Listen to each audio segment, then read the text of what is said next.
What's going on YouTube? Today I'm shooting on a new 360 camera, so this is pretty cool. This is the Insta360. Should make these videos a little bit more entertaining. I can do cool stuff like this, pan over the car, get all wild, do some crazy effects. But I figured it'd be a lot easier to use this while I am talking about different car parts on this car. So let's talk about the setup. So a blow-through carburetor, we'll start with that. All right, so if you have a carburetor, you want to do a turbo setup. This is a Holley 750. Pretty much any carburetor can be converted over to a blow-through setup. I would start with like a Holley 750 or something similar like that. This is what I know, so that's what I recommend. You want the ones without the horn. I think they call it a horn, where you have the little blockage here. If you have it wide open, it helps a little bit. And then the main thing that you're going to change is your air bleeds. So your high-speed air bleeds are, let's see, are going to be these inside guys right here. So these high-speed air bleeds, basically on a naturally aspirated carburetor, the carb is going to be sucking and sucking in air, and that's how it adjusts for fuel, right? So for this setup, the carburetor is going to be pressurized.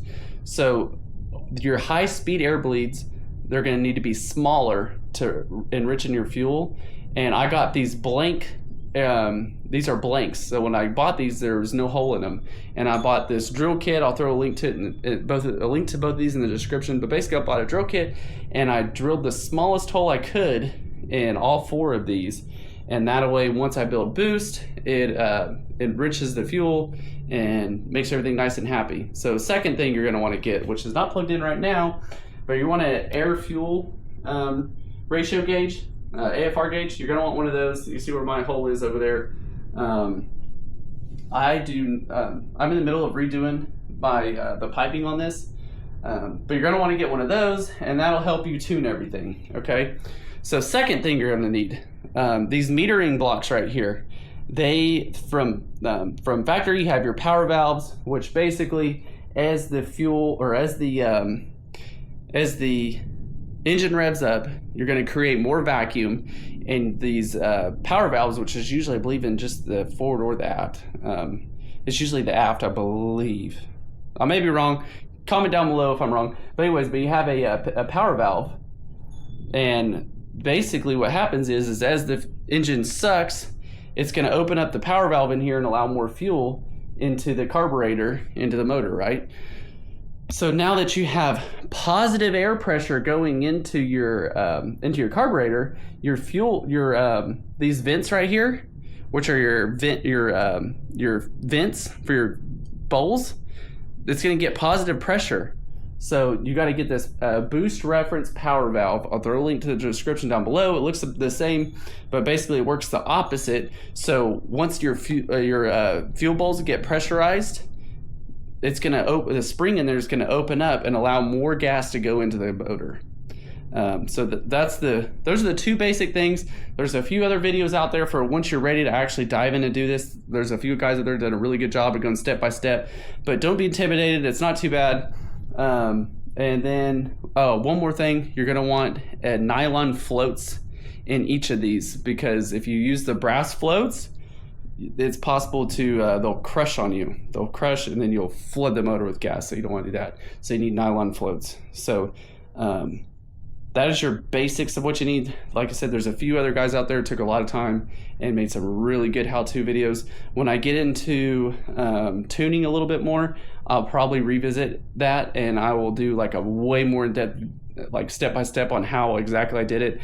But it's really not bad. Just drilling a couple of places, and a couple of places you have to put in you have to plug a couple of holes in here. But that's about it. It's not too bad. I'll post a video, or I'll throw a link to a couple of the guys that did a good job on that, and you can watch their video. Or give them the credit. They're the ones that did first, right? So next thing you know, after you got your carb set up, you're gonna need is a carb hat. Okay, don't buy the cheap Amazon one. I believe there's a few good ones out there, but don't buy that cheap Spectre one. You want to get a good, decent carb hat. The cheaper ones are known to throw all the air pressure in your back two barrels, and then your fronts are kind of starving. and you get some wicked fuel distribution problems and some other issues like that. So definitely don't do that. Other small pieces that you're gonna need is a wastegate. So basically this wastegate right here goes in between your intake like this and your turbo. So your wastegate goes into your carb hat, and then the other side will go into your turbo here. And basically when you let off the throttle, those butterflies will close, and that will relieve the charge pressure inside here. If you don't have that, you know, you could damage your carburetor, or, you know, any kind of other issues, damage the turbo. So you want to be able to get rid of that pressure. So basically how this works is there's a boost line right here.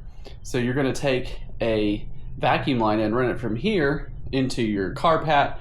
You should do like some kind of a vacuum block, which mine's right here.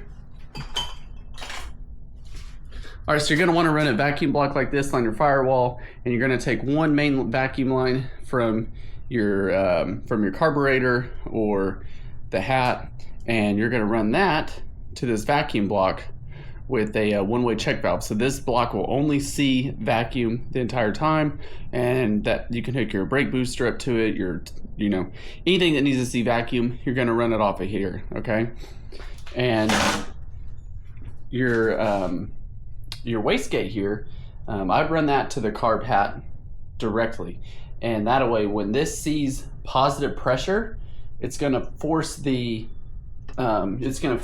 closed. So this little valve here will be forced closed, and that'll keep your boost up. And then when you let off the gas, you're gonna start to see vacuum, and the vacuum's gonna pull this up, and then that'll relieve the pressure instantly, okay?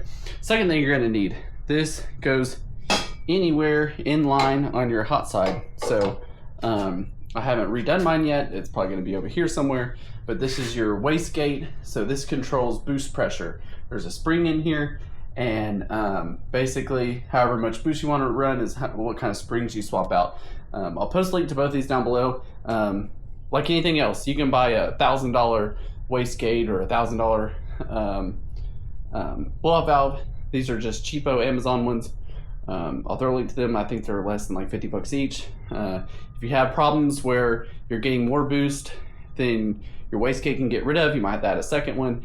I recommend buying a more expensive one, but if you're balling on a budget like me, you can get the cheap ones, and they'll probably get you by.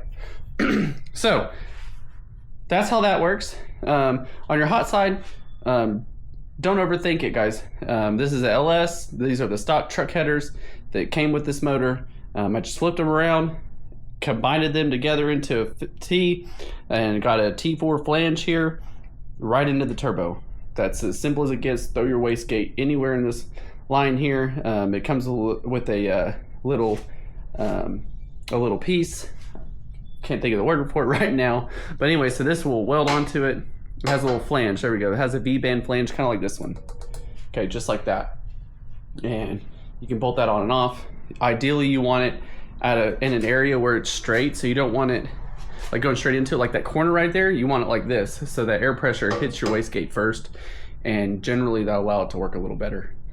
So the airflow is going to come in, hit the wastegate, and if the wastegate's closed, it's going to continue on the path right to the turbo. If it's getting too much pressure, it'll relieve it. So that's how I recommend running that. It's got a vacuum line to it, and that kind of helps control the pressure. I'm probably going to get a better one of those one day, some kind of a manual controller, so I can kind of, you know, go up and down with the nastiness however much I want. So fuel pressure regulator is your next thing. Okay, run your carburetor exactly how you normally do it. For me, I have the line going straight from the car up through here into this, and then this regulates the pressure. I recommend having your fuel pressure regulator after the carburetor. Okay, if you put it before your carburetor, as boost and stuff comes on, you might have a need for more fuel. If you have it after, it keeps your pressure a little bit more stable instead of it trying to regulate after it comes out. So that's how I recommend doing that. And then you got a return that goes back to the fuel system. So for me, I have a T, so I have a main line coming off the back of the car. Okay, let's just get a good look at that. So I have a main line off the car. I don't know if you can see how it might be a little dark. Okay, that main line comes up to here. it wires off into two pieces, okay? One goes here, hits each side of the carburetor, and then goes in the fuel pressure regulator. And then on this side right here, this goes to the same charge line. So I'm hitting it from both sides, okay? So nice stable fuel pressures, haven't had any problems with that. Now, one mistake I made, do not make this mistake, is you want your regulator right here. This is where it gets it's the boost reference part of it. You want this going straight to the carb hat. For me, I screwed up and I had it going to the same vacuum I had everything else going to, and that can cause a lean-in issue as soon as you hit like a neutral pressure, and it kind of lags. So if I have the pressure up to the carb hat first, I'm gonna hit boost up here before I see boost down below here in the intake. So once I flipped that around, that helped a lot. So straight to the carb hat on your boost, on your fuel pressure regulator, okay?